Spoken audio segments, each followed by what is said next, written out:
Chilling newly revealed text messages between the only two roommates that survived a night of terror at their off-campus home, ending with 4 University of Idaho students dead. Quote, "I'm freaking out. I'm not kidding." In court documents now unsealed, prosecutors show the two roommates, Bethany Funk and Dylan Mortensen, urgently texting around 4 in the morning as they seemed to try to reach their other roommates. Around the same time, investigators believe they were killed. Mortensen telling Funk no one is answering as she texted victim Kaylee Gonsalves, "What's going on?" Mortensen then saying she saw a masked man in the house.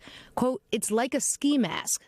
That masked man, prosecutors say, was Bryan Kohberger, now awaiting trial for the murder of the 4 college friends, Madison Mogen, Kaylee Gonsalves, Xana Kernodle, and Ethan Chapin. A judge entered a not guilty plea on Kohberger's behalf. The text messages offering a frightening new portrait of how the roommates hunkered down in the house together the morning of the stabbings. Funk telling Mortensen, "Come to my room, run." Mortensen texting Gonsalves roughly 6 hours later, just before 10:30 a.m. "Please answer, are you up?" But receiving no response. About 2 hours later, they call 911. Transcripts of that recording also newly unsealed, showing the roommates and others discovered Xana Kernodle unresponsive. One saying, "Something happened in our house. We don't know what." Another telling the 911 operator they found a roommate who's, quote, "passed out, and she was drunk last night, and she's not waking up." Kaylee Gonsalves' father, Steve, expressing dismay overnight that he hadn't seen the documents before they were released. We're finding out just like everyone else, so it's a bit rough. And reacting to that 911 call.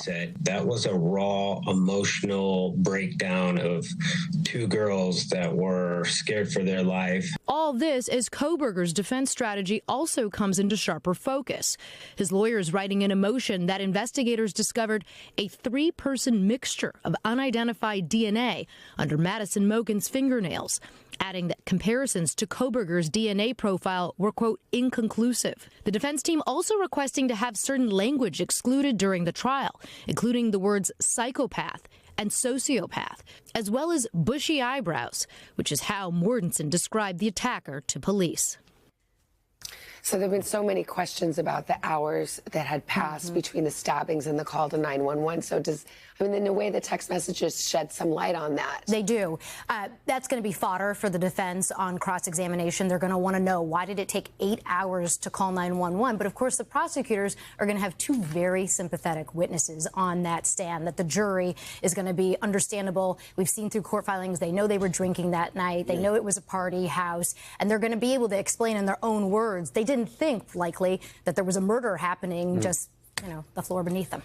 So just chilling to read those. All right, Laura, thank you. Yeah, of course.